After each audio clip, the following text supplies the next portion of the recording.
Bum.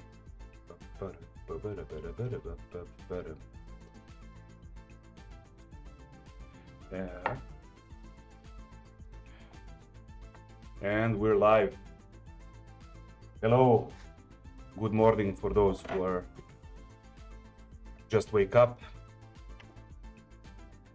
I started a bit earlier this day because I was eager to draw, but first I had to make some adjustments to my microphone and other streaming stuff before I start to draw. Just make a little bit space here. Hello, Lazo. Yeah, I will start soon. My friend.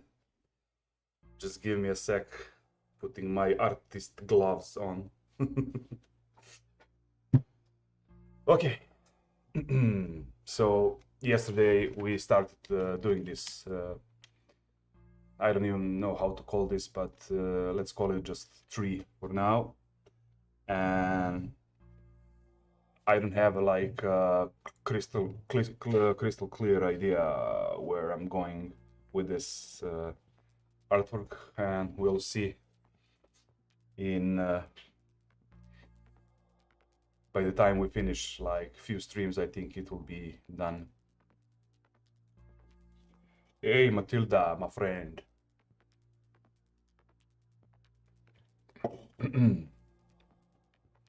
So yesterday I actually changed my mic. I think this one will have less static noise and everything. If you hear that roars and growls, those are my dogs playing around the house, so I hope it won't bother you, man. Let's see. Where to start? Ah, yeah.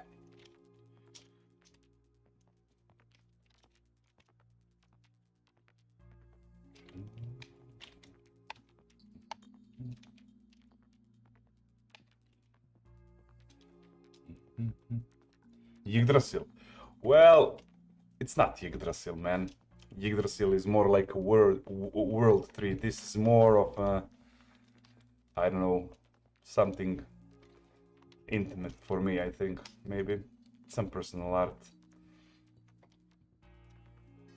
So in this illustration, the tree represents the soul of human being and all the elements that are included in the material and spiritual world, you know, and all the hemisphere and everything, like left and right hemisphere. If you lean towards the left, you are more of a materialistic person. If you lean towards right, you are more of a spiritual person.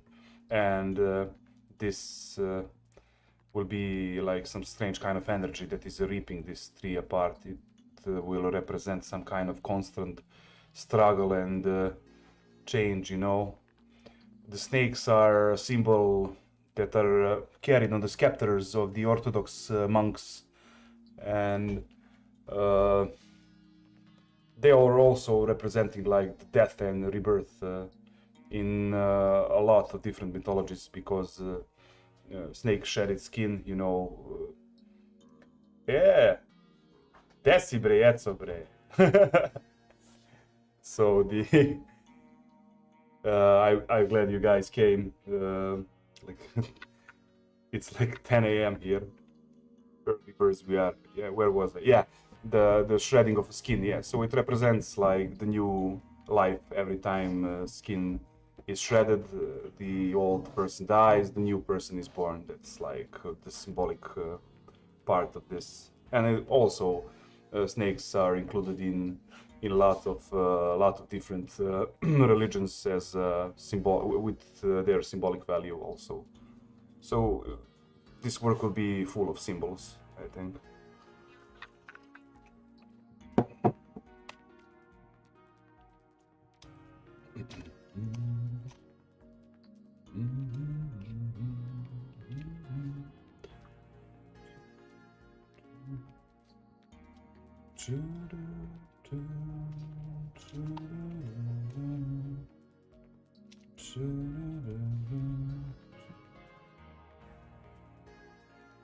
My dogs are really playful today. I woke up early yesterday. Sorry, I didn't watch the chat. I woke up at 7 a.m. I think today, and I went to bed like pretty late. It was like 3 a.m. I think, so I slept for like 4 hours. But man, that's more than enough for me to work, to function.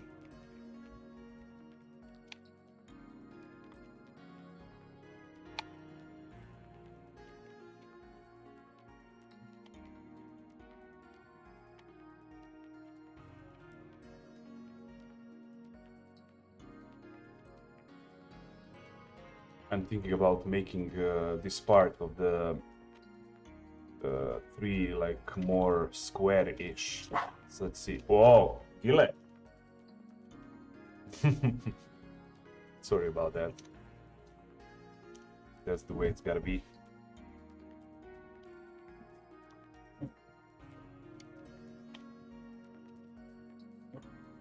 Yeah, man, 4 hours is more than enough for me. You didn't sleep at all, man, since the last night. Yeah.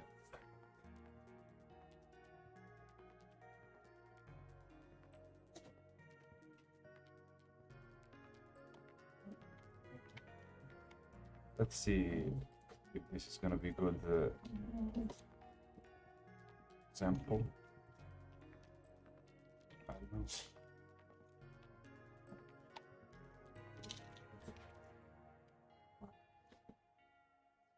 Rarely do I have like vague visualization of the work that I'm doing, and this one is pretty vague for myself also. So I'm pretty clueless, just as you guys are by watching this. I don't know which way will it go, you know.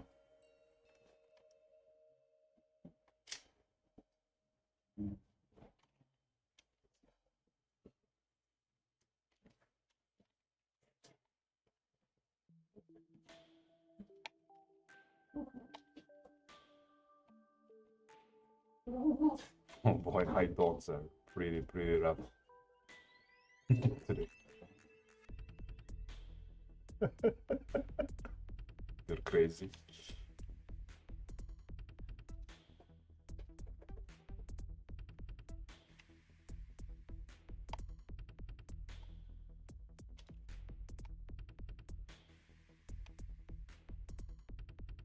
It's cold outside, so they are not like the type of dogs that like cold, so they were like for 15-12 minutes outside before I bring them inside again, so they're filled with energy. Hopefully tomorrow will be less windy, so we can run around and play around in the park.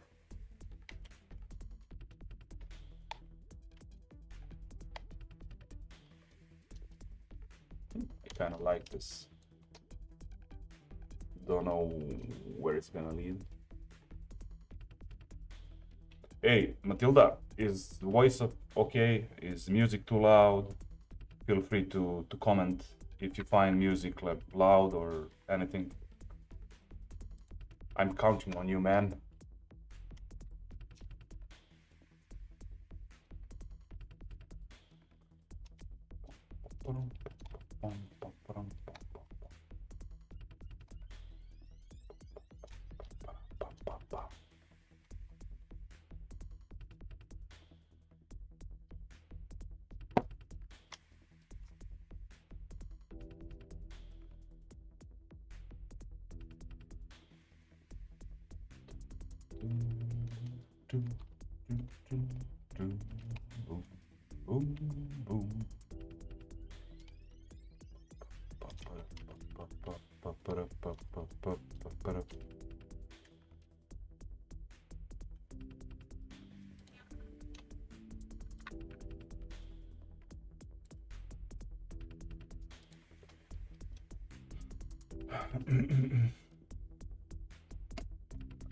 Well, my mic is like my mic is on the yellow, so if I pump it up, it will go on the red thingy. But the thing is, I'm still sleepy. I talk silently, you know, at the moment. Yeah. Oh, Dennis, or how to say, Swiper. Sorry, Swiper, my friend. Let's use the like fake names. I'm gonna call myself Elefantasmo. Elefantasmo.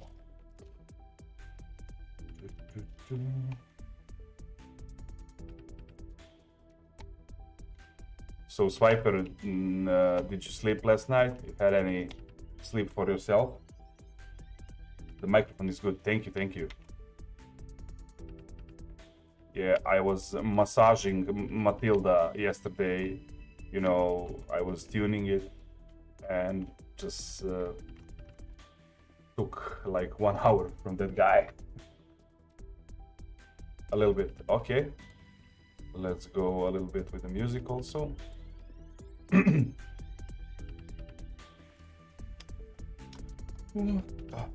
But not too much.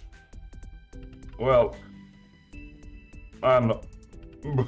let's keep it like this. I think that it is more important for you to hear me.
The only weird thing is that when you speak in the mic, your voice switches in somewhere from my left earphone to the right. Yeah, maybe I can make it mono or something. I also noticed that it's when I talk from this side or when I talk from this side, I think it switches the speakers. Yes. But yeah, I'm gonna dabble into that after this stream. Today I'm gonna dabble into that. I think I just need to switch it on mono instead of stereo or something. Also, this microphone picks up a lot of noise from the background. So now if you can hear some vibration, it's from the bus on the street.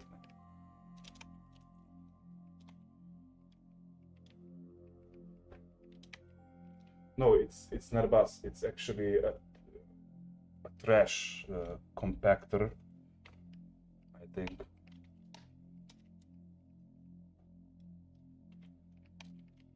Pa, pa, pa, pa, pa, pa.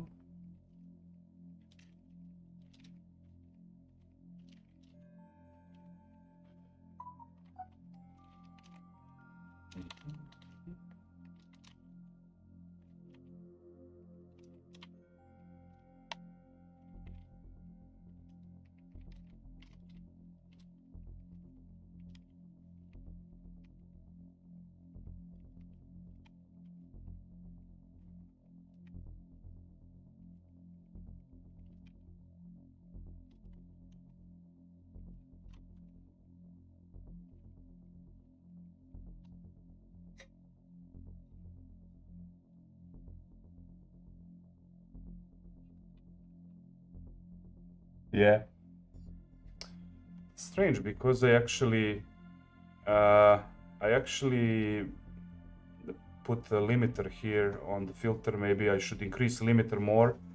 I don't know. Oh, it's fucking tuning, man. It's driving me nuts. But at least I think the audio is better than the last stream. Bro. Yeah, I'm gonna illustrate the Mad Mermaid one day.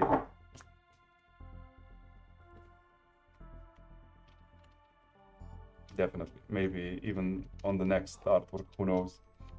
We're gonna name it the Screaming Mermaid.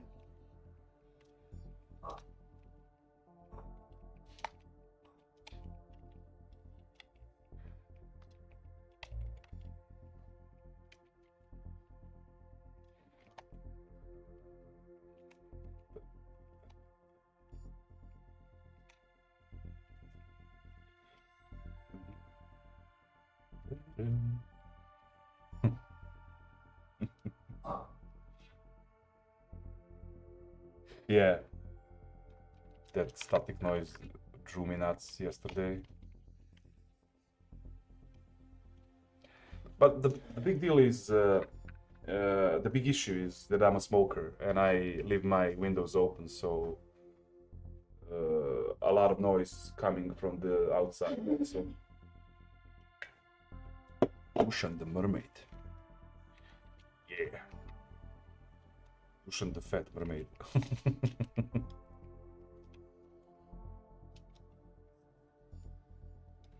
What's the name for a mermaid on a Romanian language? No, I'm not gonna postpone this drawing and draw myself as a mermaid man. Yeah, Laza has a good point there. I put my gentleman mask on, you know. When I'm doing streams, it's more ludicrous, man. Not streams, sorry, Discord, private calls.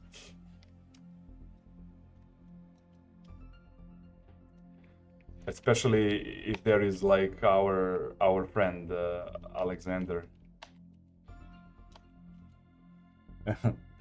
When we both come in combination, that's like only interesting to, I think, to the two of us and nobody else.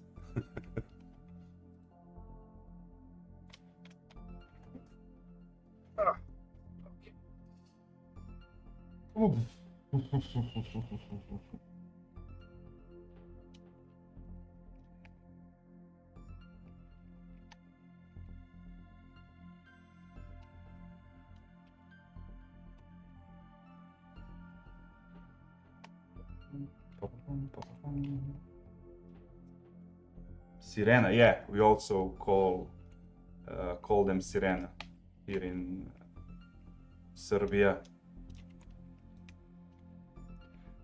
See, man, I told you once we were all like the same people. Definitely. All the Polish language is similar to Serbian also.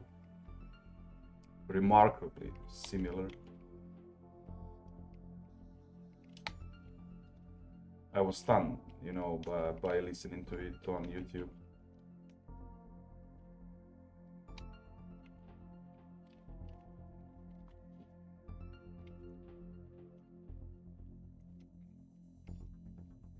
But it's normal for languages to change. I mean, just look at your domestic language or whomever you might be. It changes so much in the like lifespan of like 20 years. Imagine put like a few more zeros onto that. It will change dramatically, you know. Especially today, the changes are even more rapid, you know. Languages are becoming hybrid, you know, something in between, like semi-Latin, I don't know, Shamanic, semi-Slavic. Also, we in Serbia had a lot of Turkic, how to say that, words for different stuff also today.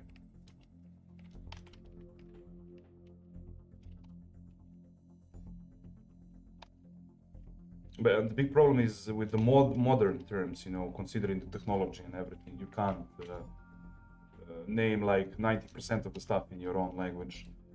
Or if you name them, they are not accurate enough, I would say. Okay, here we will switch to the... What is the thematic of the drawing? Oh, well, it is like... oh man, it's complex, to say at least. So it represents a person. This tree represents you, me, or any other individual.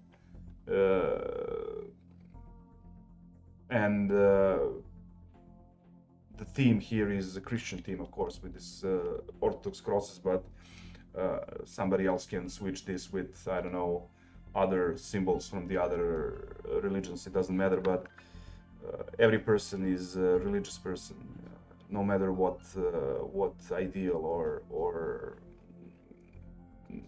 view of the world it has. So this left side is materialistic side. It will be materialistic side, but it is also a way of living, a way of seeing things. So it is religious also in its own way, how to say.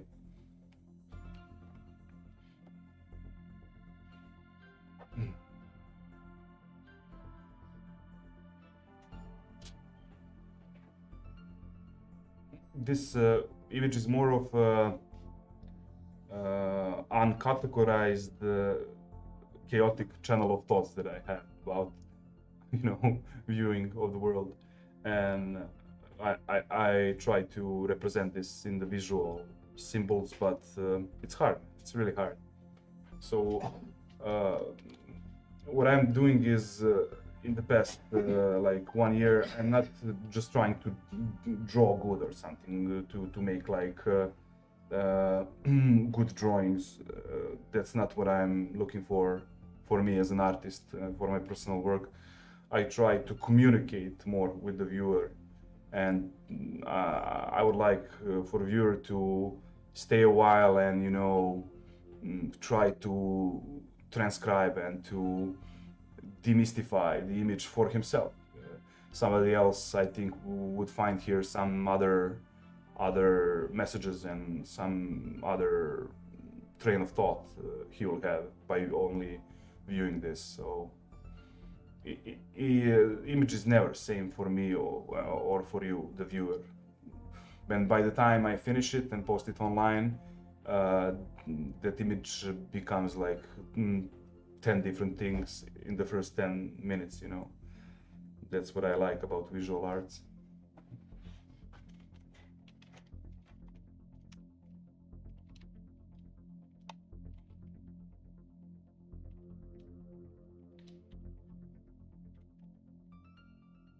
Here we will, we have a shape of leaves here, and here we have square shapes, rough square shapes. So on this side, I will try to make an in-between shape. So there will be something between the leaf and this rough square. So it will be something like maybe pointy rough geometric or something. Let me see. Object. Let me see. I love how all your artworks have a hidden message behind them. You're speaking to your drawings, giving the viewer his own interpretation of the meaning of it. Yeah. We all come with the agenda when we look at somebody else's art, you know, and that's what I like about the art. It doesn't have like one way of communication, you know.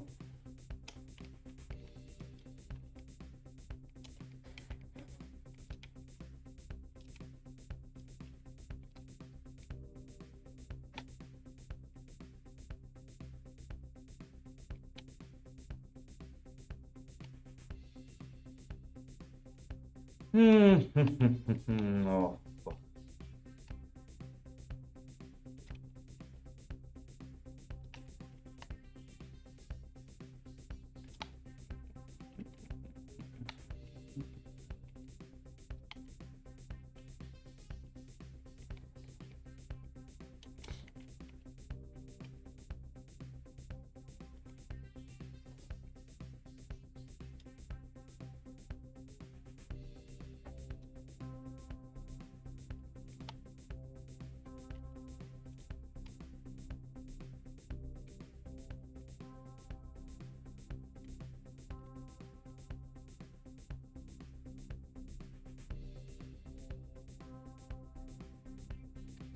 need more pointy stuff here. Let's see.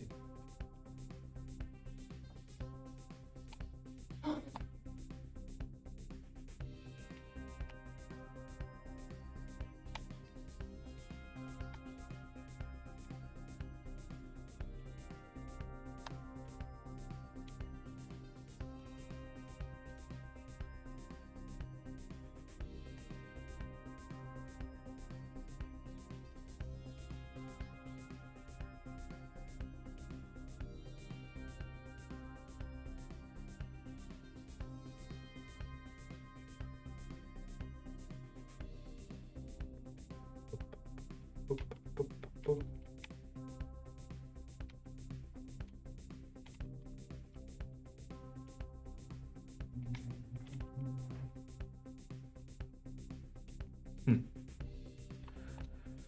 Oh.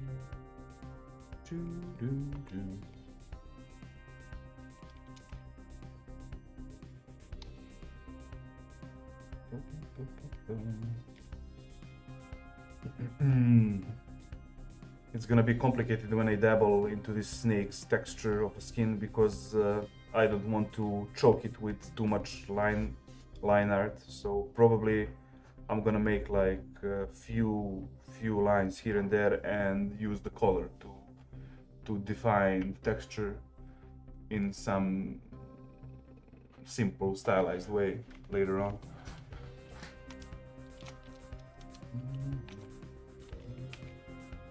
So this side is almost touching this leafy side. Whoa, this has so much tiny stuff around. I need to simplify it. I don't like, I tend to go to the tiny details, and I don't like that in the line art. You know, this should be simple enough.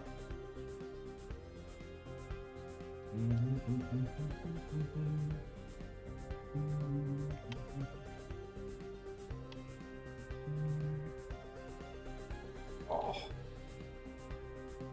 La la la la la la la. La la la la la la la la. La la la la la la la.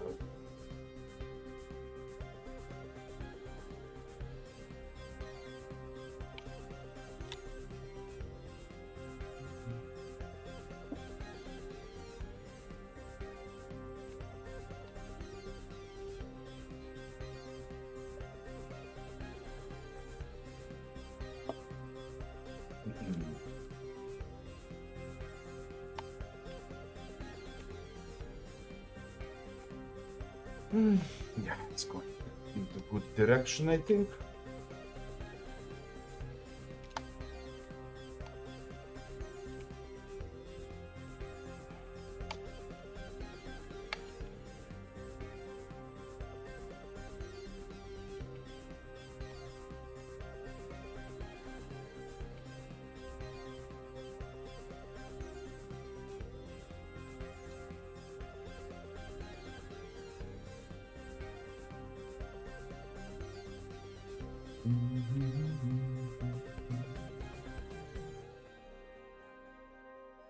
Okay.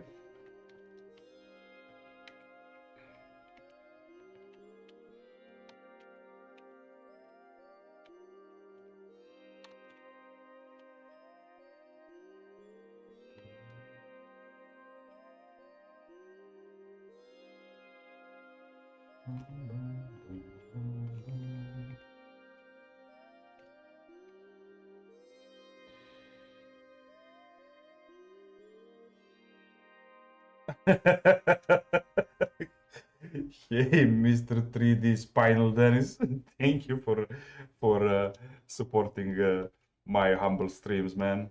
It means a lot.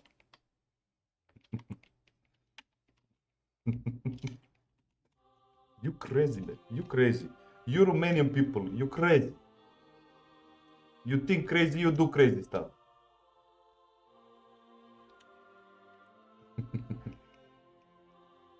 So, Felipe, did you, or let's say Matilda, did you investigate a little bit more about the Cucuteni culture from Romania? One which we talked about? Dennis, you crazy bastard. Bonsai. Oh, this is your anime account. It must be. You use it for hentai only. I know, man.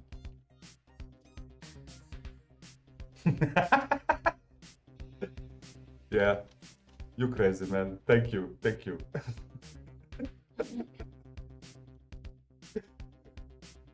How did you manage to remember like all your usernames and passwords for 5 different YouTube accounts? I have like 2 and I only use this one. The second one I use for some older project which I will migrate here.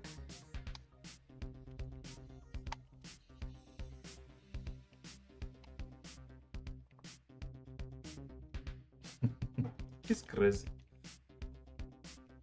Crazy.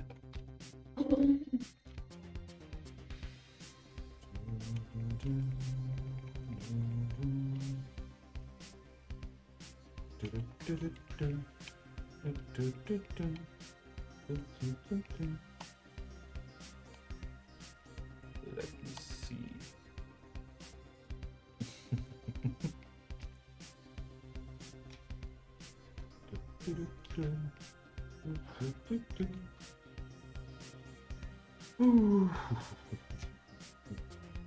I think this object is too big. I need to split it in half.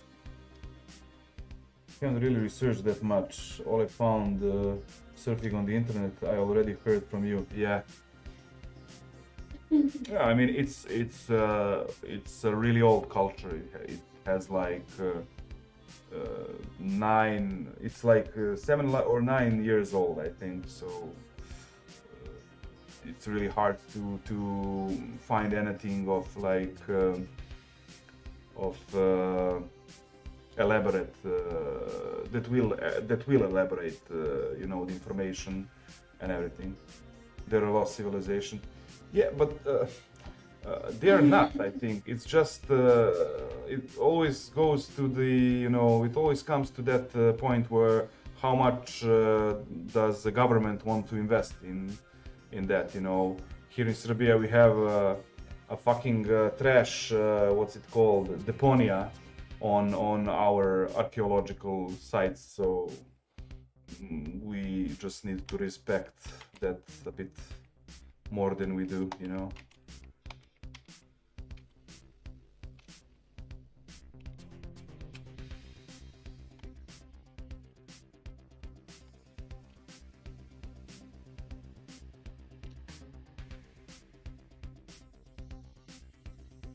So they actually probably, I mean, 100% they didn't call themselves Kakoteni. It's just the term that is used for geographical sighting, the site that they're found, you know, the excavation.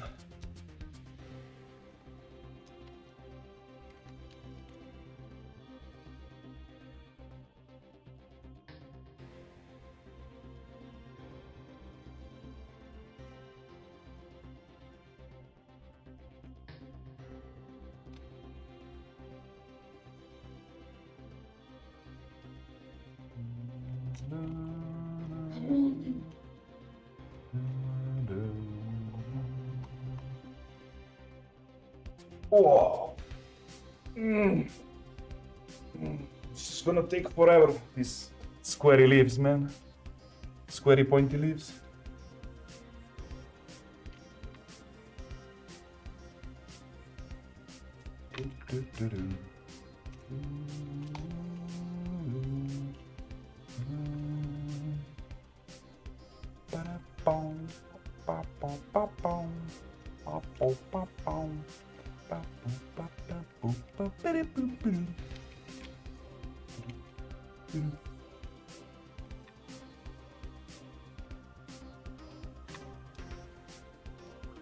Tri, tri, tri, tripilia. Tripilia. Tripilia. That's the geographic term for that region, yeah? Tripilia. See? Vidiš li ga, ja? Vidimo se.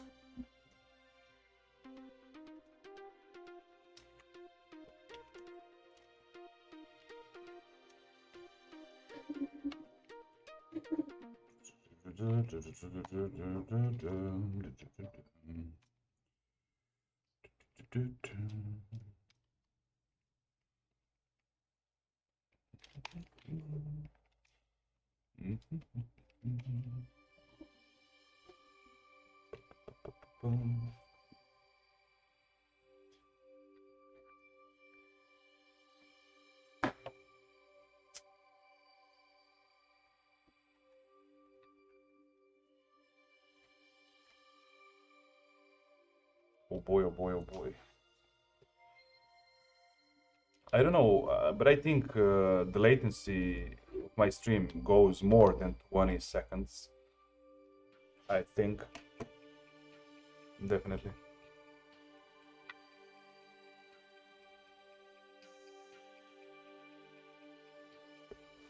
It's almost a minute, I think. Well,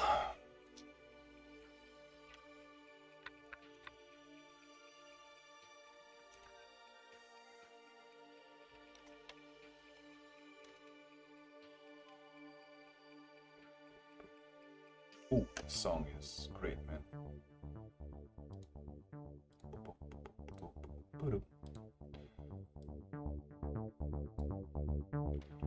Let's bump it up a little bit.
When did I do this? 6 years ago I did this song, man. Oh. So I wanted to do entire album with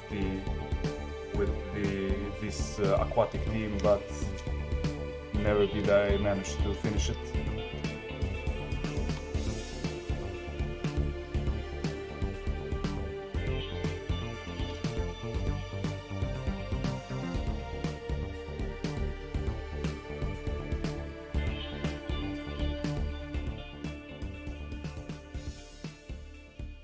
Ba-bum, bum, bum, ba-bum.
Oh, I like this. I like this squarey part of the tree. It looks cool. And I also like the transition between organic and like semi-organic and at the end non-organic parts.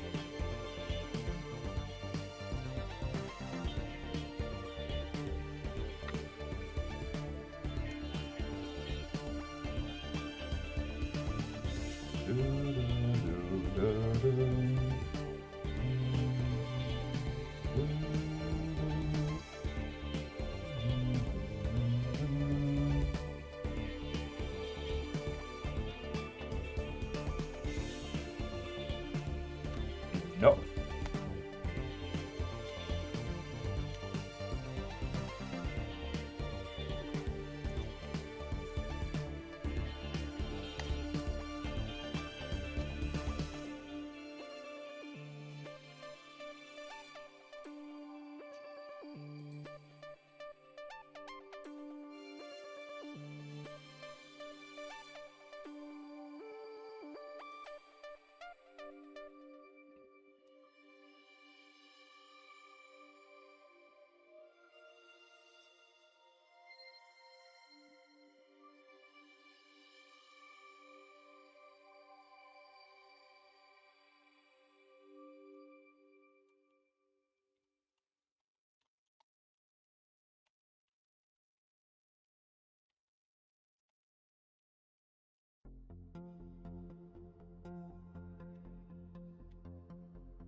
I already have a good idea for the candles, but I'm not there yet.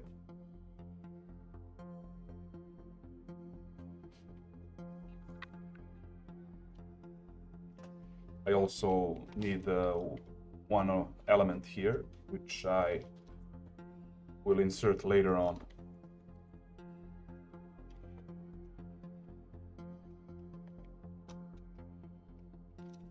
Okay, no organic leaves on this side, definitely. So we're gonna switch those with some squarey crystallized parts.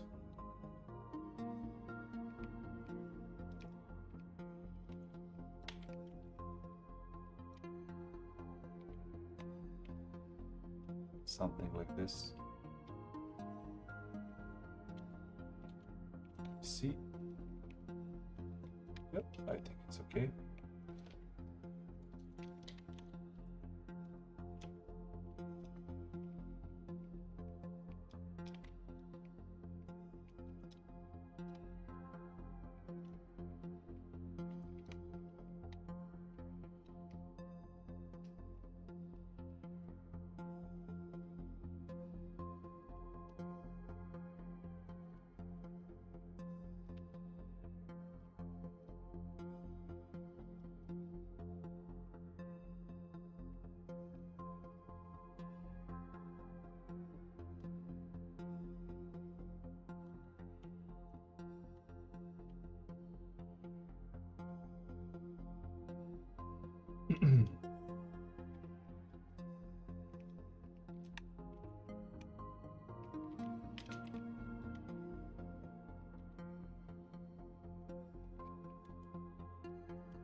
If you guys have any questions or art-wise or anything, I will be happy to answer, not only for this art, but in general. If you need any help, if you need any advice, I'm always here to help. If you're starting or dabbling into drawing or modeling or something,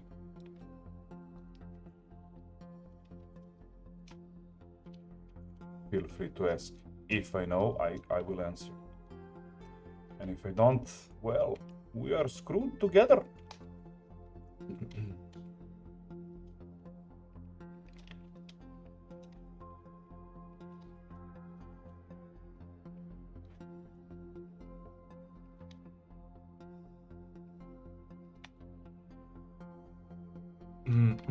Oh, I like this. It's really good. It's gonna be great. It's gonna be great.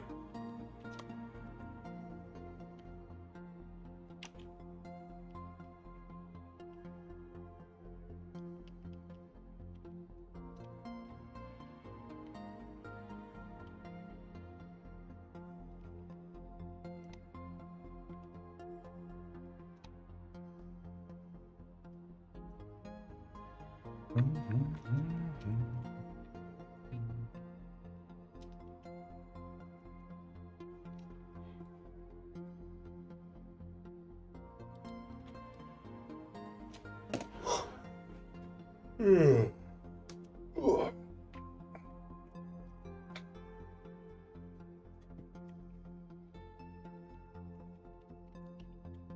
gonna switch this with the pointy part, definitely.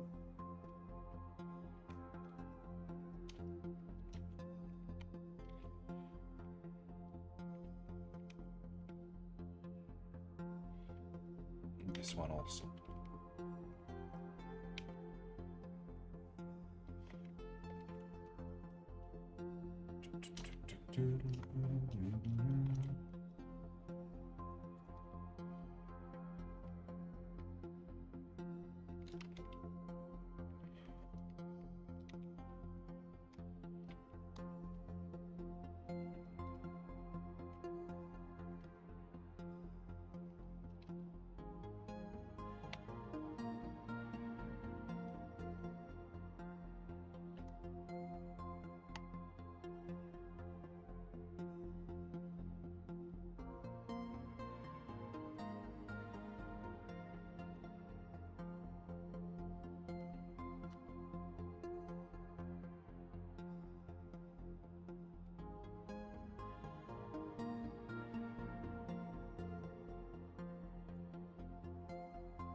See what I'm gonna do with this candle.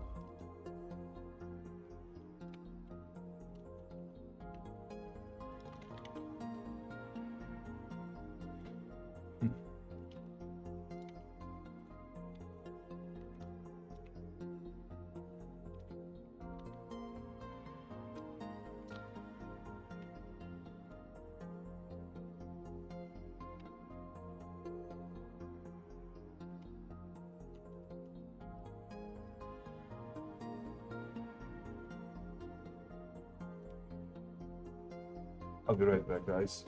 I sense Proman, the wind.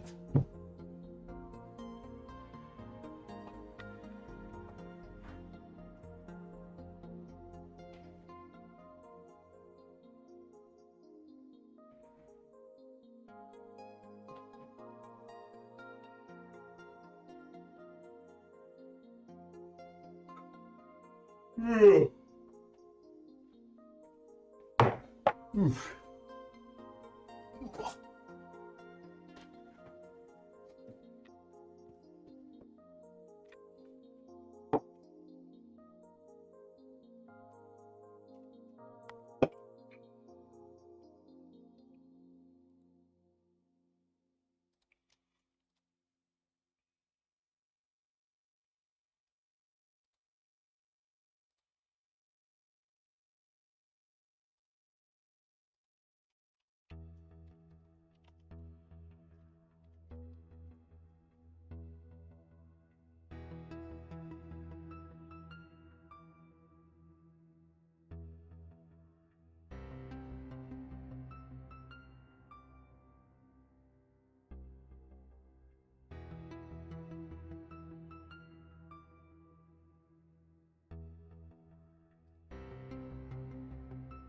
Okay, let's learn some history in the process. I'm kind of tired of music.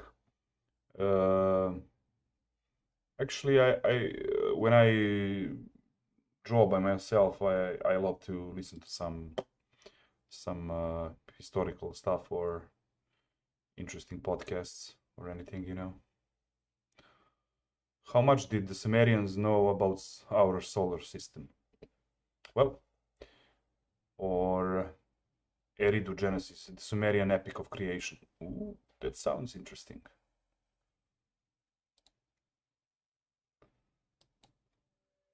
This production is brought to you by the World History Encyclopedia and the study of antiquity and the Middle Ages. Eridu Genesis.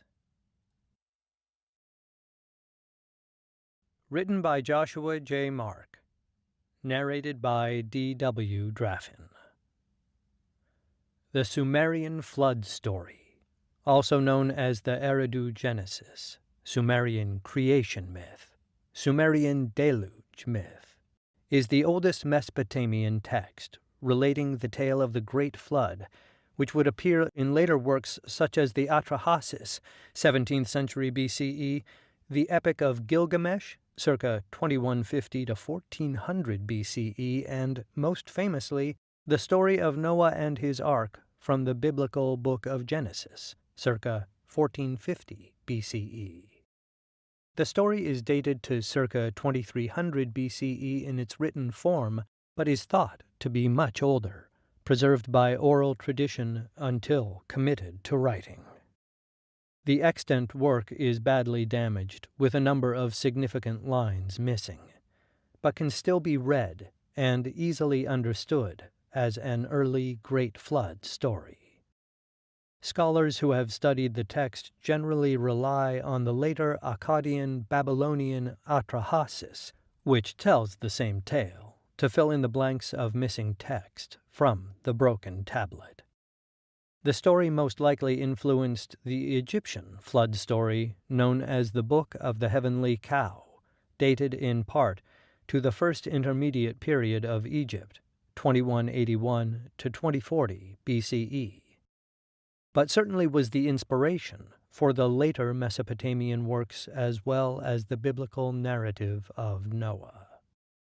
The story was first discovered in 1893 CE during the period of widespread expeditions and excavations throughout Mesopotamia, funded by Western institutions. The good man, in this version of the tale, chosen to survive the flood and preserve life on earth, is the priest king Ziudsura of the city of Surapak, whose name means life of long days. This same figure appears as Atrahasis, exceedingly wise, in the later work that bears his name, as Utnapishtim, he found life, in the Epic of Gilgamesh, and as Noah, rest or peace, in the Book of Genesis. Expeditions and discovery.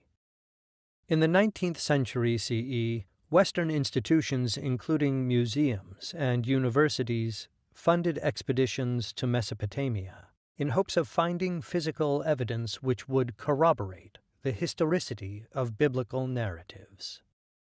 The 19th century CE saw the unprecedented practice of increasingly critical readings of the Bible, which questioned long-held beliefs regarding its divine origin and supposed infallibility.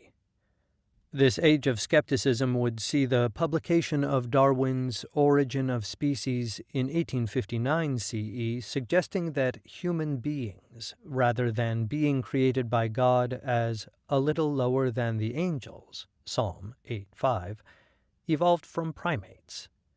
In 1882 CE, the German philosopher Friedrich Nietzsche published his work The Gay Science, containing the famous line, "God is dead, and we have killed him," alluding to the seeming triumph of technology and secularism over traditional religious belief.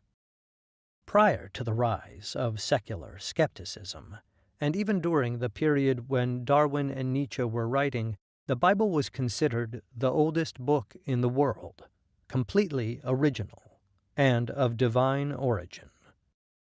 This view was encouraged by the work of the Archbishop James Ussher, lived 1581 to 1656 CE, creator of the Ussher chronology, which, relying primarily on the Book of Genesis and referencing other biblical narratives, dates the creation of the world to 22nd October, 4004, at 6 p.m. Since the Bible had been written by God, it was infallible and could be trusted not only in dating the age of the earth, but for any other aspect of human existence. The expeditions sent to Mesopotamia were supposed to find evidence supporting this view, but found the exact opposite. Cuneiform tablets, deciphered from the mid-19th century CE onwards, challenged the traditional view of the Bible directly, in that they contained a number of stories, motifs, and symbols, which appeared in the biblical narratives and predated them. Among these was the Sumerian flood story, the first known account of the tale people of the time knew as Noah's Ark. The badly damaged tablet was discovered in the ruins of the ancient city of Nippur by an expedition funded by the University of Pennsylvania in 1893 CE. It was left untranslated until 1912 CE, when the German Assyriologist Arno Perbel, lived 1881 to 1958 CE, deciphered it as part of his job for the University of Pennsylvania. The existence of a pre-biblical account of Noah's flood suggested to some that the traditional interpretation of the Bible needed to be rethought, while to others that a Mesopotamian account of a great flood corroborated the biblical story, just from another point of view. The British archaeologist Sir Leonard Woolley, lived 1880 to 1960 CE, challenged this later claim through his excavations at the ruins of ancient Ur in the 1920s CE. During the 1928-1929 CE excavation season, Woolley sank a series of shafts into the soil and determined there had been significant flooding in the region, but that this was a local, not global event, and further, was not a singular incident, but had happened a number of times when the Tigris and Euphrates rivers overflowed their banks. Woolley's excavations were mirrored elsewhere in Mesopotamia by other archaeologists who came to the same conclusion. The historicity and originality of the biblical narrative of the Great Flood could no longer be maintained, and Ussher's chronology was challenged and dismissed by scholars, although both are still maintained by Christians in the present day who maintain the so-called young earth view. Scholar Stephanie Dalley, commenting on further excavations in Mesopotamia throughout the 20th century CE, writes, "No flood deposits are found in 3rd millennium strata, and Archbishop Ussher's date for the flood of 2349 BC, which was calculated using numbers in Genesis at face value, and which did not recognize how highly schematic biblical chronology is for such early times, is now out of the question." The small tablet of the Sumerian flood story found at Nippur, missing much of its narrative, had provided Woolley with the academic freedom to make the kind of assertions concerning the flood in the 1920s CE which would have been unthinkable a mere century before. Summary. The Sumerian flood story begins with the creation of the world, the black-headed people, the Sumerians, and then the animals. The Sumerian gods who undertake the act of creation, An, Enlil, Enki, and Ninhursag, would remain among the most powerful Sumerian deities for centuries, until they were eclipsed by Amorite theological paradigms under Hammurabi of Babylon, reigned 1792 to 1750 BCE, and, later, the Assyrians. After humans and animals are created, the gods decree the establishment of cities, beginning with Eridu, which was considered the oldest city in the world. Each of the cities are given to a god to oversee, thereby establishing the tradition of every city having its patron deity, and reference seems to be made to the further establishment of irrigation systems. After this section of the narration, a number of lines are missing, which must have explained why the gods An and Enlil, the leaders of the Sumerian pantheon, decide to destroy humanity with a great flood. In the later Atrahasis, the reason is that people become too numerous and too loud and disturb Enlil's rest. In Atrahasis, Enlil sends a drought, then a plague, and then famine to the earth to decrease the population and quiet the roar of the humans, but each time, Enki, god of wisdom and friend of humanity, tells the people what they should do to reverse Enlil's plagues, and they are able to go on with their lives as before. It is probable these details also appeared in the earlier Sumerian flood story where Enki has the same role. The story then continues, noting how all the gods swear an oath, presumably that they will not interfere in the An-Enlil decision to destroy humanity. And then the central character of the tale is introduced, Ziud-Sura, a king of the city of Surapak and a priest. Since Enki, presumably, has taken the oath not to interfere with the flood along with all the other gods, he cannot warn Ziud-Sura directly, and so speaks to a wall, knowing that Ziud-Sura on the other side of it will hear him.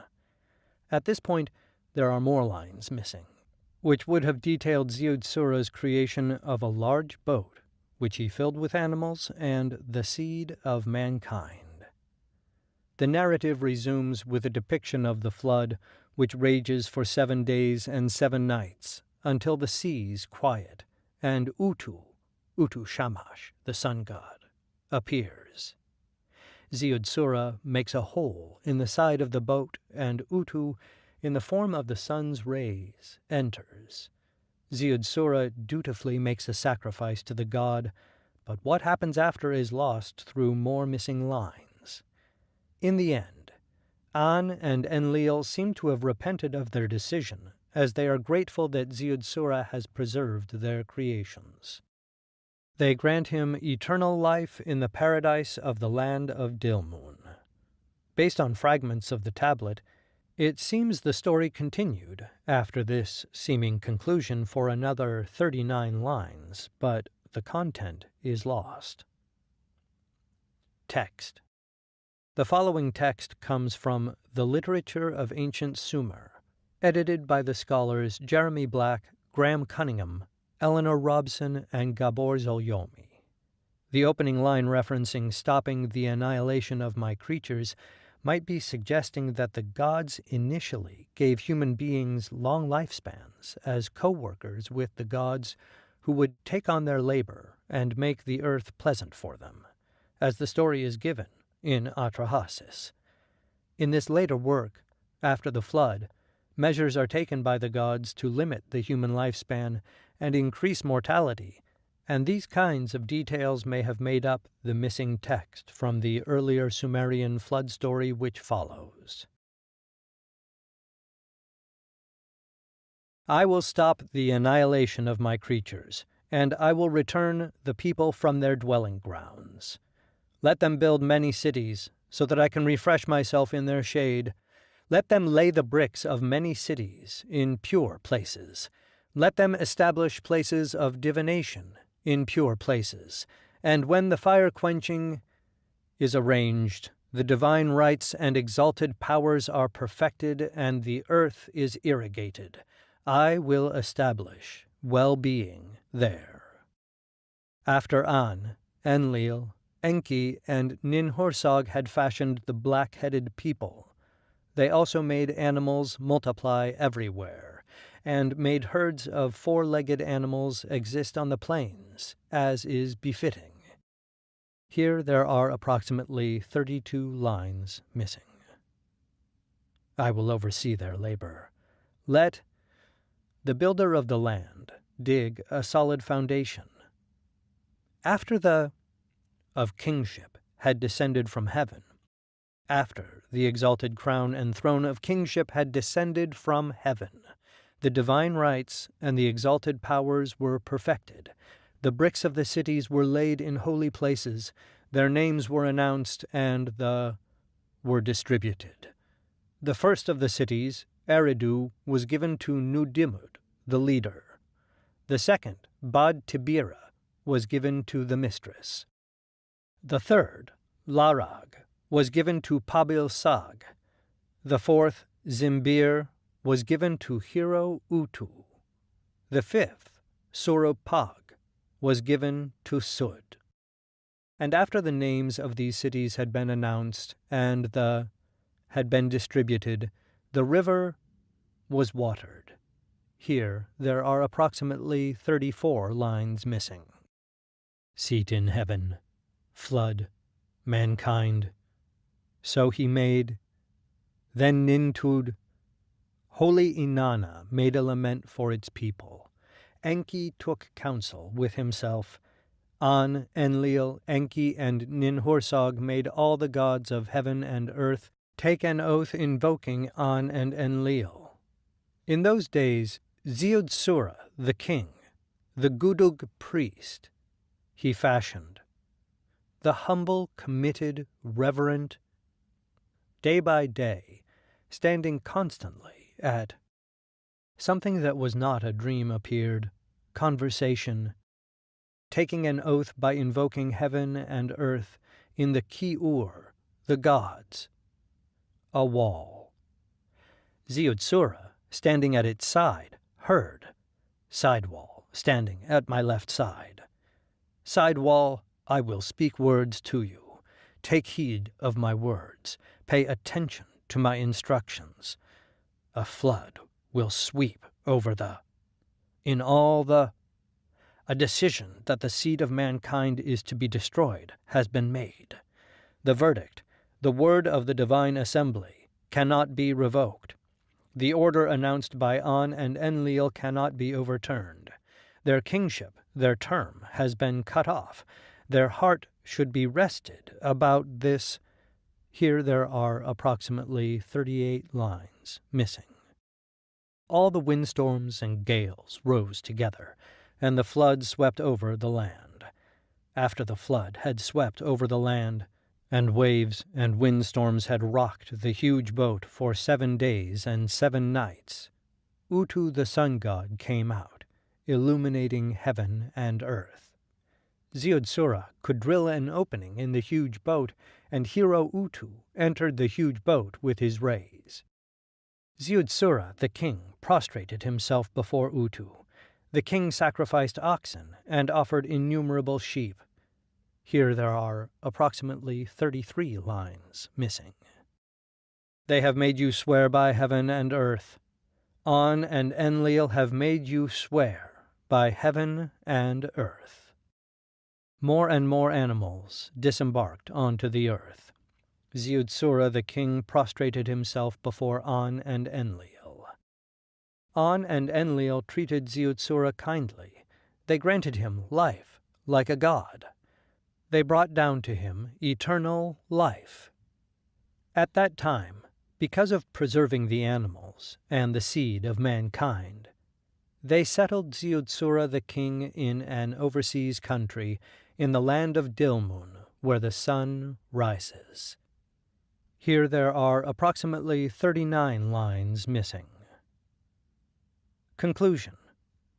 The Sumerian flood story is considered the first written account of the popular myth of a worldwide flood, sent by divine agency, which appears in almost every culture of the ancient world. The seemingly universal treatment of the same story has suggested to some that there must have once been such an event, which people of different cultures independently responded to with the creation of the story. Modern-day scholars tend to reject this interpretation and instead suggest that an early story of a great flood and the destruction of humanity resonated with an ancient audience and came to be widely repeated, traveling through trade from one region to another. Each culture adapted the story to their own needs and vision, and so the original was altered to greater or lesser degrees as it was told, and then written down in different locales.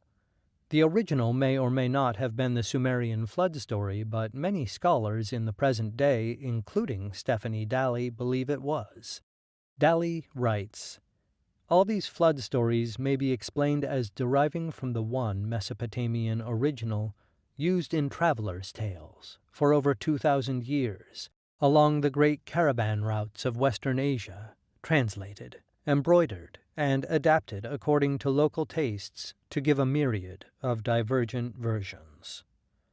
The concept of a god's wrath, or the collective displeasure of many gods, causing catastrophic events, was understood simply as how the world worked by ancient civilizations around the world. The story of the Great Flood would have served a number of purposes, but primarily explained the creation of the world as the people knew it, while strongly suggesting they pay greater attention to the divine will in their daily lives. In each version of the flood story mentioned above, the gods, or God, repent of their decision. In the Genesis story, God even places the rainbow in the sky as a promise he will never flood the world again. But to an ancient audience, this would not have meant that the divine could not as easily send some equally dire punishment for human transgression of its will at some point in the future, whenever it wanted to. The story would have then encouraged people to err on the side of caution in adhering to religious cultural precepts in order to maintain the goodwill of a deity or deities who could as easily destroy as support them.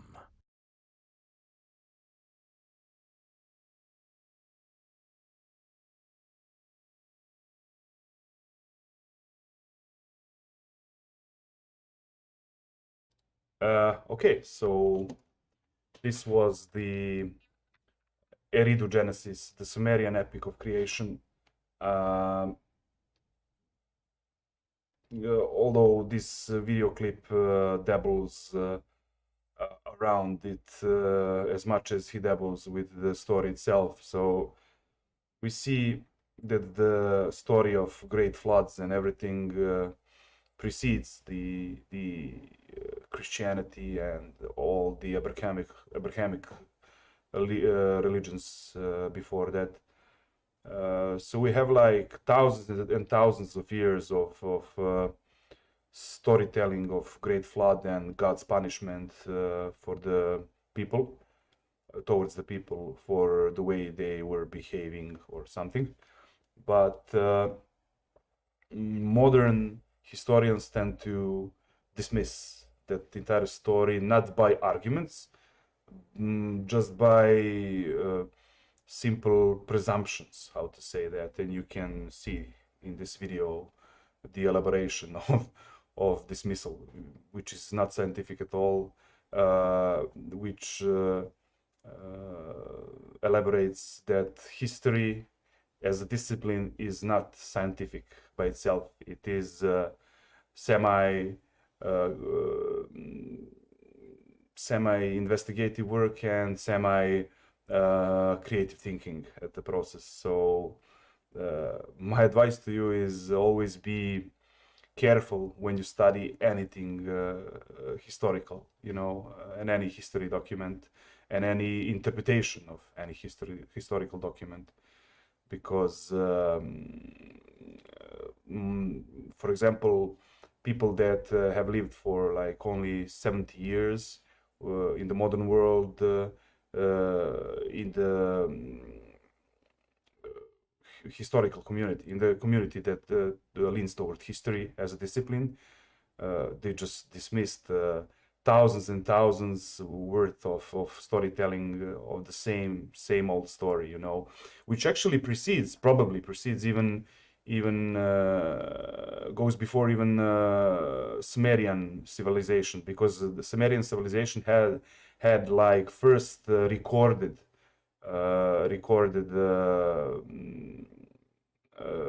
story. Before that, I think the story was told, verbally only, or maybe even recorded, I don't know. But that story is much older than I think known civilization to us, So pardon my bad English, but it's weird. Okay, let's see what we're gonna listen to next. Let's find something interesting.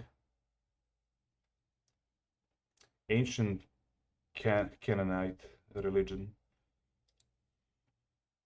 Okay.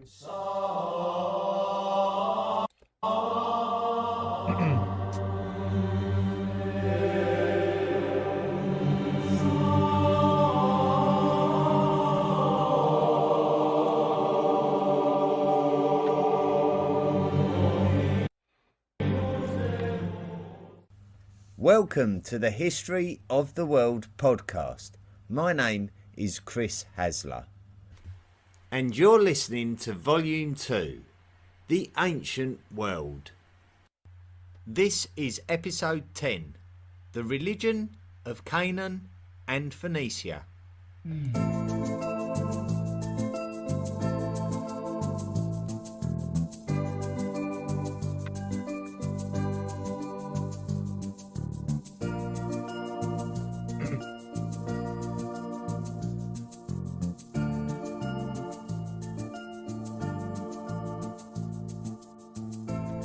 Our first job this week, in one of the more difficult podcasts that I've had to write, is to explain El. El, spelt E-L, is a deity. Deities have been mentioned many times in relation to Near East worship. Over the course of these Volume 2 episodes, we can recognise that many ancient world cultures had a number of gods, and each of these gods would represent an aspect of the world. In each culture, there may be a god of crop fertility. There may be a goddess of pregnancy. There may be a god of craftsmanship. There may be goddesses of fruit or love. There may be gods of the moon and the sun. This was the typical polytheistic nature of Near East worship. Often in cities there would be a supreme deity. For example, in Babylon the supreme deity was Marduk. And we know of Marduk because any time that Babylon was conquered, the aggressors would take the statue of Marduk, which was a sacrilegious act designed to spiritually weaken the city, at least in the minds of the 2nd millennium BCE Near East population. In Ur, we find the supreme deity called Inanna. Sorry, I had to just pause this video for a second. This narrator has like he has voice like a villain. Definitely.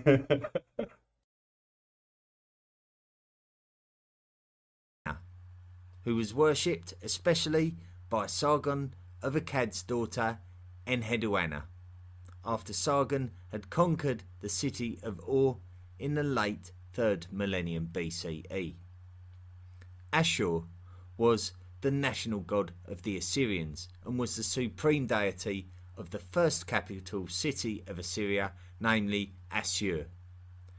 These are just some of the supreme deities that we have stumbled across during our journey through the ancient Near East. But these cultures of Babylonia, Sumeria and Assyria would have many other minor deities too, so the style of religion was very much polytheistic, which means to worship multiple gods. El was the name that many cultures gave to their supreme deity, so the name very likely represented a different spiritual entity in each individual culture, but essentially it was the name of the supreme god. Although there are cognate words used throughout the Near East, so in some cases El is Il and Ilu, among others, depending on when and where in the Near East you were, El is understood to be the word that Canaanites used for their supreme deity. The list of other deities in any chosen religious worship of any particular Near East culture could be described as its pantheon of deities. and in Canaan, El was the leader of the pantheon of deities, and Asherah, the goddess of motherhood and fertility, was his queen consort. Now, Canaan differed from Mesopotamia. In Mesopotamia, there were the rivers of the Tigris and the Euphrates, and it was somewhat easy for the residents who lived on the banks of these rivers to manipulate the flow of the rivers by building irrigation canals and therefore aid in the fertility of the land to enhance the success of the agricultural yield, something vital for the survival of the large and advanced societies of Mesopotamia, especially when it came to having a surplus of harvest to be able to trade with. In Canaan, however, this was not so easy, and the Canaanites relied heavily on rainfall to be able to assist with the success of their own agriculture. Therefore, it should come as no big surprise to learn that the supreme Canaan deity, El, was the god of water. Baal. Once again, like the word El, Baal is also quite ambiguous when trying to give it a specific meaning. In many Semitic languages, Baal and its cognates across the languages is the word given to a man of significant standing, so it could be a lord or a master or even a husband. In the eyes of the Canaanites and in respect of their deities, Baal would have been known as the god of rain, or otherwise as the rider of the clouds. We can see from excavation of scripts from Ugarit that the local Levantine people of the 2nd millennium BCE regarded Baal as the god of the weather in general. If you recall, we spoke of Ugarit during episode 6, which was our late Bronze Age collapse episode. It was the city of the Levant that was under the influence of the Hittite Empire at the beginning of the 12th century BCE, and it appealed to the Alashir kingdom of Cyprus for help against invaders. Sadly, the appeal was to no avail, as the city of Ugarit fell, but at least this does mean that we know that the worship of Baal existed in this geographical area previous to 1200 BCE. One of the texts from Ugarit reads, "Lo, also it is the time of his reign. Baal sets the season and gives forth his voice from the clouds. He flashes lightning to the earth."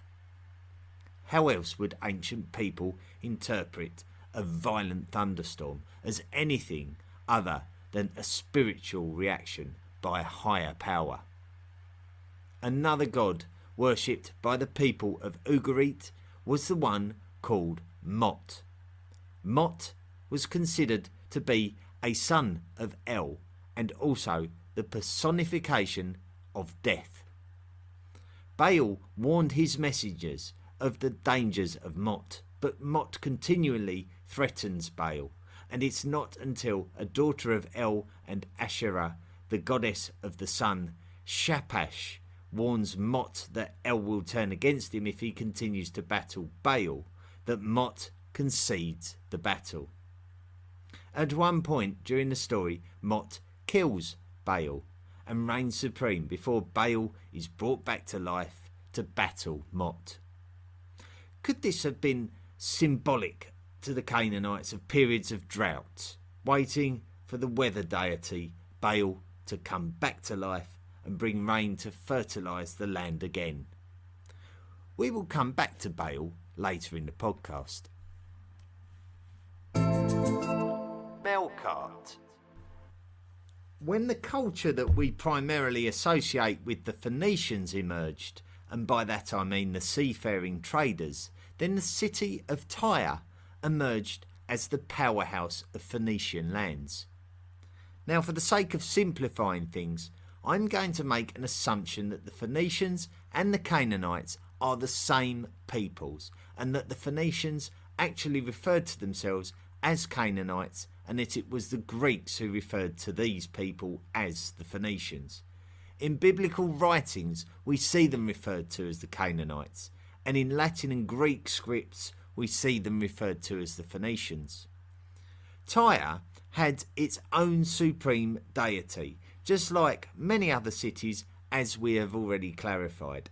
Tyre's deity was called Melkart, and as the lead Phoenician city when it came to their Mediterranean expansion, Melkart would become an extremely important Punic deity in general, and there were temples built for him throughout Punic lands. When we say Punic, we refer to Phoenicians and subsequently the Carthaginians, all of whom share the same bloodlines as we discovered in the last podcast. I'm gonna pause just a little bit to make a short introduction. So, by some ancient civilizations, Phoenicians are considered to be their culture is considered to be ruthless, and it is said that they sacrificed children to Baal, to their supreme god or something, and it was considered as savagery to many other civilizations. Also, the guys that conquered them, I think it was the Romans, I think they pillaged Phoenicians like crazy and left nothing behind, I think. I'm not sure. I need to delve more into that. But anyway, that's what they are known for. Apparently, it was children sacrifice. It's fucking disgusting, man. I don't know if that is truth, but if it is, it's disturbing. You have like entire advanced culture. They are not some caveman or tribal crazy people. I don't know, but they are sophisticated, highly evolved society that sacrificed children on the altar of their pagan gods. So, shall we continue? Last podcast, we mentioned the very important Carthaginian trade colony based at the modern-day Spanish city of Cadiz. And it was here that the Carthaginians would construct a temple dedicated to Melkart. This temple would be one of the last places that Hannibal would visit before his famous crossing of the Alps to confront the Romans. Hannibal, being a Carthaginian, would be a faithful worshipper of Melkart, and as such would make the pilgrimage to Cadiz before embarking on one of the most highly regarded military journeys of history.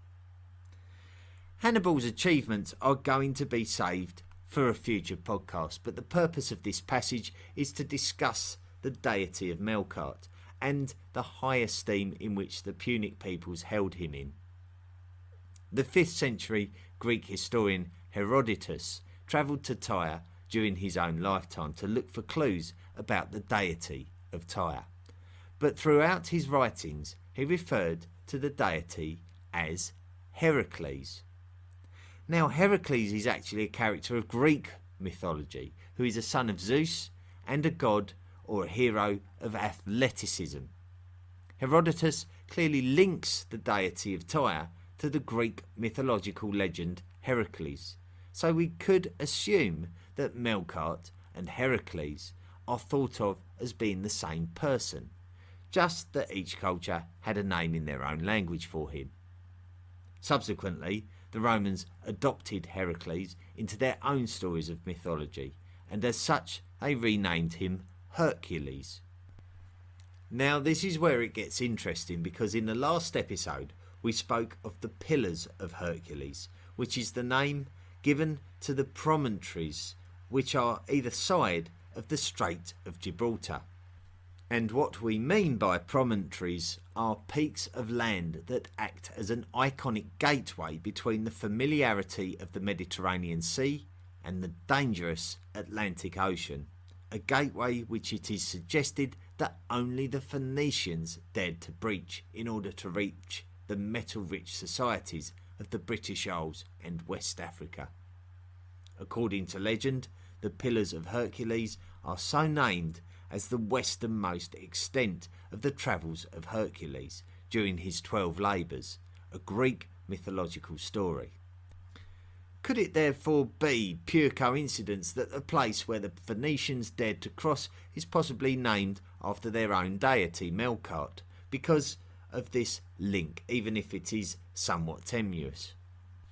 Tenuous links can sometimes be all that we as historians have to go on, especially when it comes to the origins of religion and spirituality. The classical cultures of Rome, Carthage and Greece seem to all have very similar polytheistic worship practices, where many different gods exist for many different things, and this can be traced back to the cultures of the ancient Near East, who, although had a supreme city deity, is still recorded as worshipping multiple gods. And this creation of gods for many different aspects of nature could even connect us to the shamanistic animism of prehistory that could be the purpose of the portable and parietal art of the Upper Paleolithic, something we explored way back in Volume 1.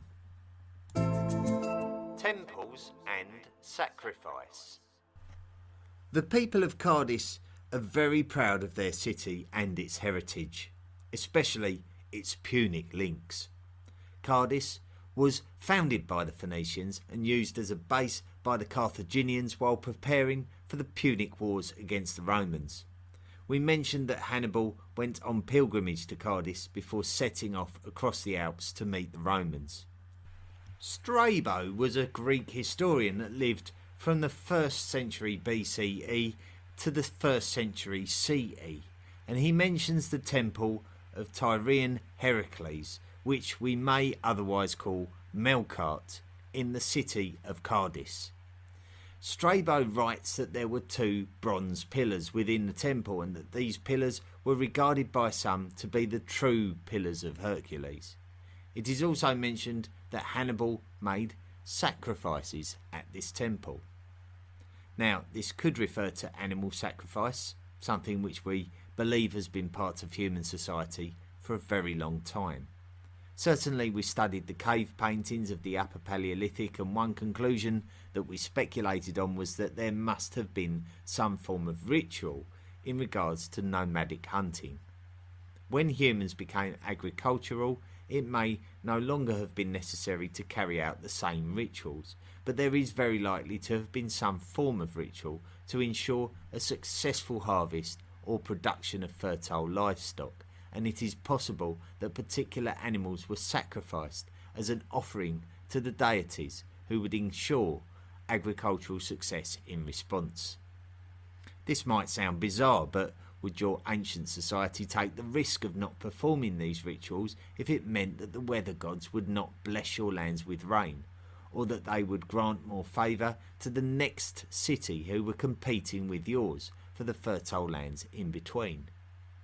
Not honouring rituals was not worth the risk, so these sacrifices were necessary, and this points us towards an even more grim reality of ancient life, that being the sacrifice of humans.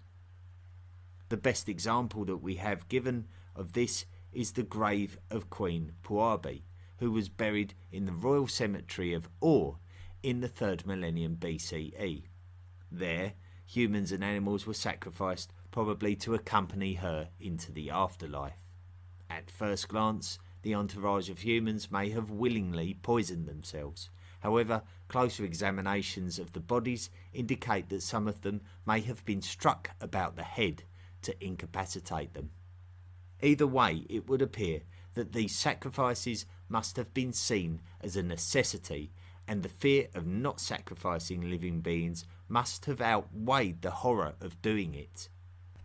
The Romans and Greeks would have us believe that the Phoenicians and Carthaginians sacrificed their children to the gods. but there are also historians that oppose this, saying that this is Greco-Roman propaganda. In my opinion, certainly human and animal sacrifice is very much a part of our history, whether we like it or not. It's probably not a case of whether sacrifice took place, as how much sacrifice did each particular culture carry out. The Bible states that the Canaanites carried out gruesome sacrifice of children by burning them alive. So there is definitely an infanticide connection there. But all the sources were enemies of the Canaanites, Phoenicians and Carthaginians, so we may never know the entire truth. Yahweh. Again, I'm gonna pause the video. Why did they sacrifice the children if they did? Well, I only can guess. The child is like, it's not sinful, like a man, like a grown man or woman. So it's sinless. Therefore, his soul is more pure. Therefore, the sacrifice is bigger. It's a fucked up situation, I think. It's creepy, you know. Imagine living in that society and praying to dead deities, which requires you to sacrifice children. It's by these standards, and as a Christian, I can only say that is Satanism at its best, you know. Not best, worst. Sorry. Okay, let's continue. Reported place of Canaanite child sacrifice, according to the Hebrew Bible, was Tophet, and one opponent of this practice was Yahweh. Yahweh is a name given to the god of Iron Age Israel and Judah, certainly around the time of the Siege of Lachish, which was the subject of our podcast's episode 8.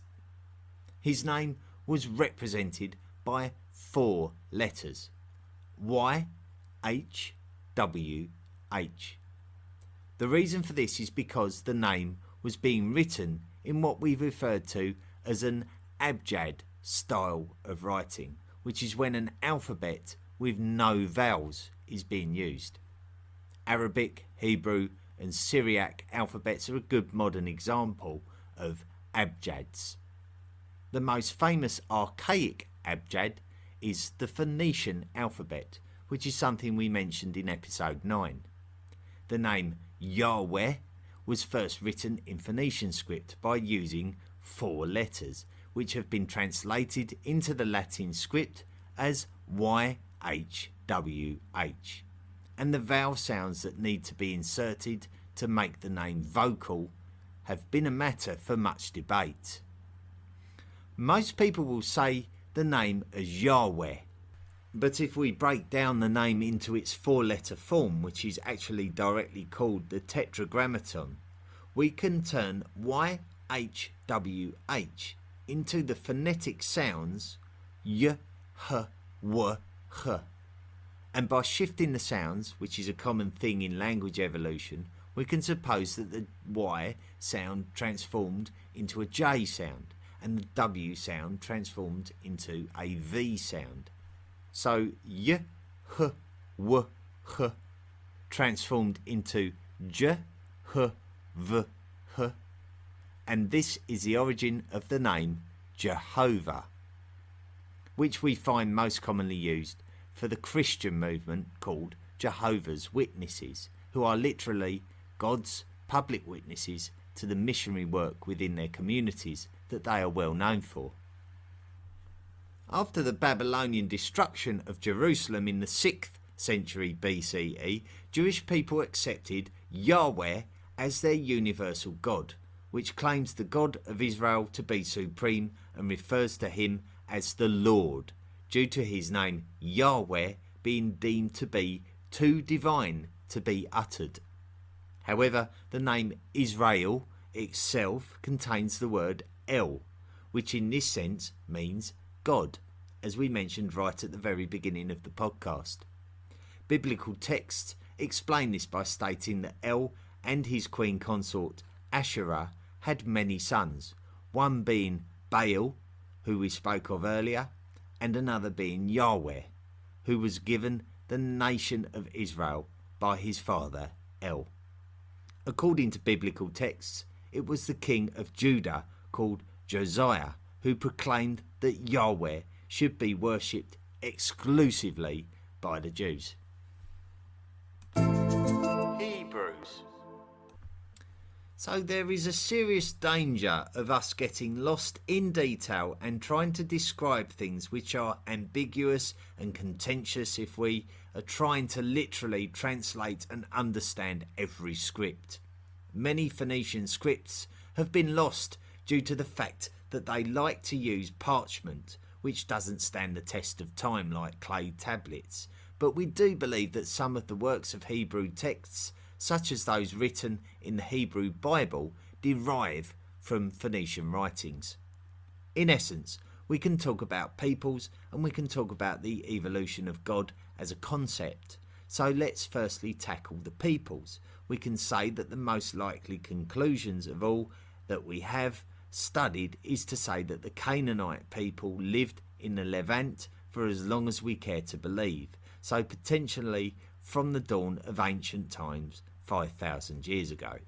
There appears to be no evidence of supplanting cultures, just subjugation. So we can say that from the Canaanites we get the Phoenicians and the Carthaginians. It is feasible to say that they are all one and the same bloodline, just referred to by different names according to the source of the name and the period that we're talking about. These Levantine peoples are probably comparatively closely related to the original people of the first kingdoms of Israel and Judah, and as such as the first peoples who we may refer to as Hebrew, and ultimately what the Greco-Romans would attribute as synonymous to the Jewish people in general. In today's world, we refer to the Semitic-speaking Israelites as Hebrew. All Israelites are biblically believed to be descendants of Abraham, who is the patriarch of Judaism as well as Christianity and Islam, and who may have been born in the Mesopotamian city of Ur. The tribe of Benjamin was one of the 12 tribes of Israel mentioned in the Hebrew Bible. One of the members of this tribe was called Saul, and it was he who would become the first king of the united monarchy of Israel. It is suggested that all of this happened in the 11th century BCE. As the king of Israel, Saul falls out of favour with God, and this is when David takes a prominent place in the story of the birth of Judaism. King David. According to the Hebrew Bible, God favoured the young Israelite called David, who was a humble shepherd with a reputation for fighting off wild animals in the duty of protecting his flock. During the war with the Philistines, the mightiest Philistine warrior called Goliath would call out the strongest Israelite to meet him on the battlefield. Goliath was so huge that he struck fear into the hearts of the Israelites. But when David overheard Goliath's challenge, despite not being an Israelite soldier, he asked King Saul to let him face Goliath, believing that God was with him. Saul obliged, and David met Goliath on the battlefield. This legendary battle between the mightiest mountain of a man, the Philistine Goliath, and the humble young Israelite shepherd David echoes down to modern day. With the shot of a sling, David defeated Goliath, winning the Israelites the unlikeliest victory over the Philistines in the most legendary underdog victory. David's popularity within Israel would soar, and Saul would realise how out of favour he had become by comparison to David. When David ultimately became the king of the Israelites, he would take Jerusalem from the Jebusites who occupied it. He would then go on to rule Israel for 40 years before being replaced by his son Solomon. King Solomon. King Solomon would be the last king of the united monarchy of Israel, as the country would be split into two after Solomon's death.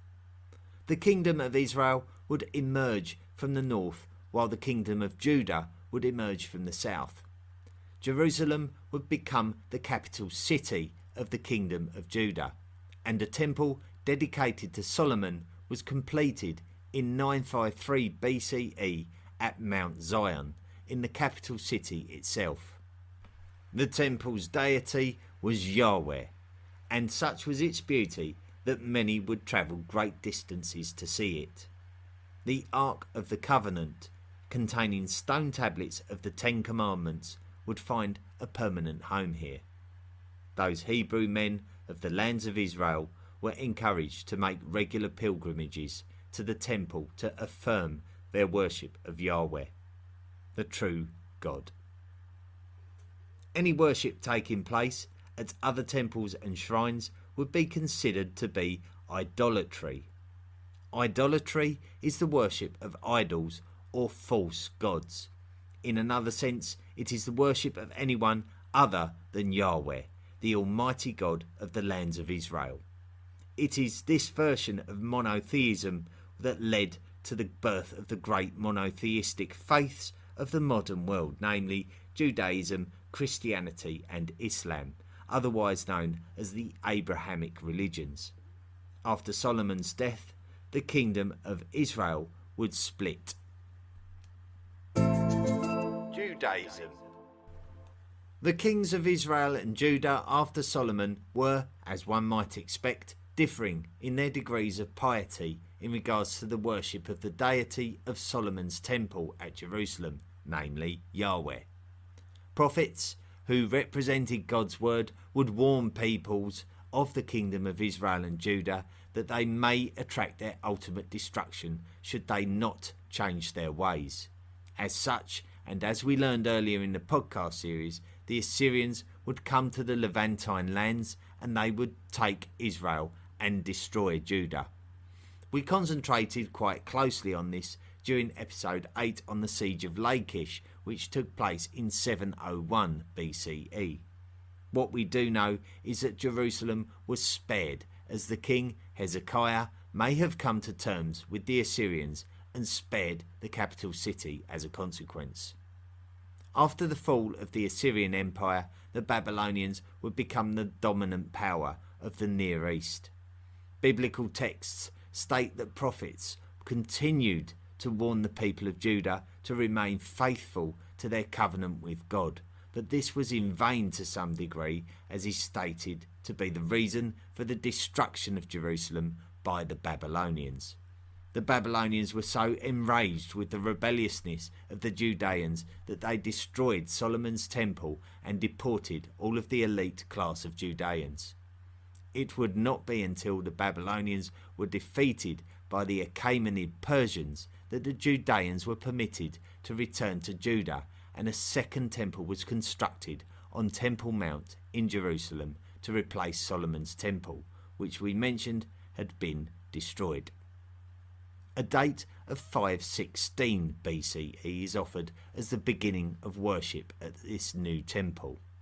During their exile, the Jewish people decided that the existence of any god other than Yahweh should be denied, taking things one step further than the movement against idolatry, and cementing monotheism as a recognised attribute of the Jewish people.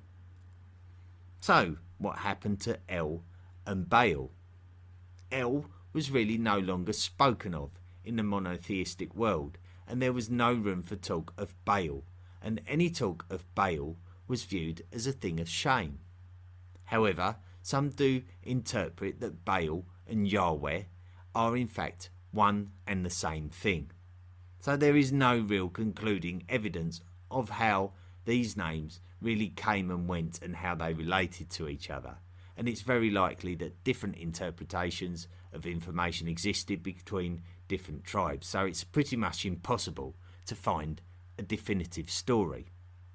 In fact, the Canaanite god Baal is associated with a Philistine god, the Lord of the Flies, Baal-zebub, who has been since regarded in Abrahamic religions as a major demon, and whose name in the Christian church is more widely known as Beelzebub, which is another name for the devil.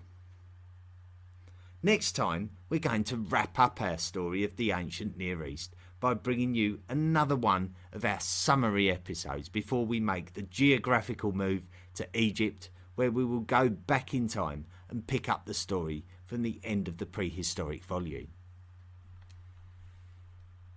Thank you very much for engaging with this week's podcast.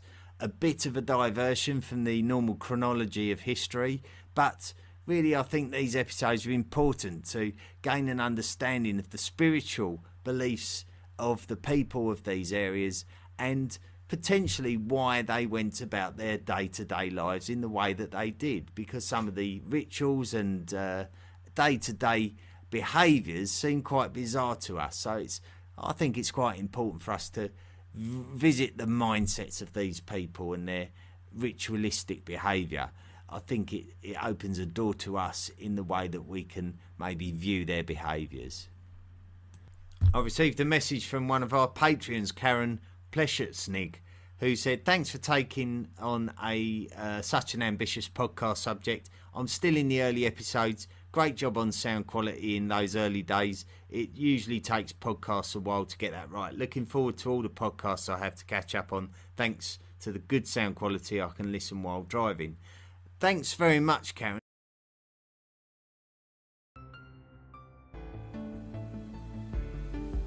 Okay. That was more than enough history lesson for today.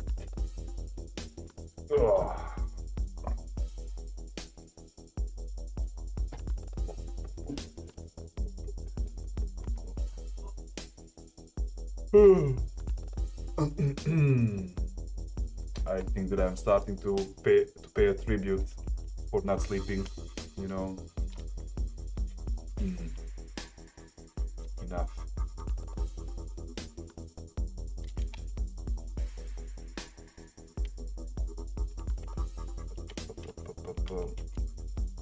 I will never finish this upper part of the tree, man.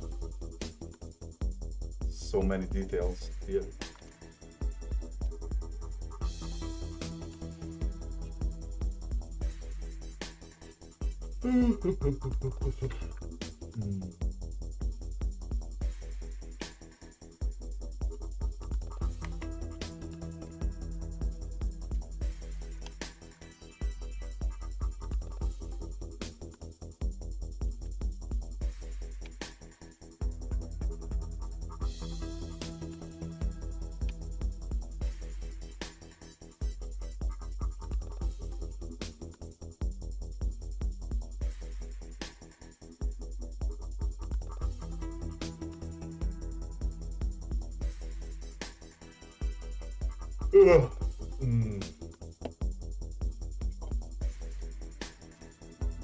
How long is this stream going for? 2 hours and 6 minutes. I thought I would get to 3 hours, but man. Anyway, guys, I think that I'm done for first part of the day. I'll come back and stream later on. I'm a bit tired. I need to rest my eyes. Well, it was good experience drawing this. We'll continue later on. Have a good day, all of you.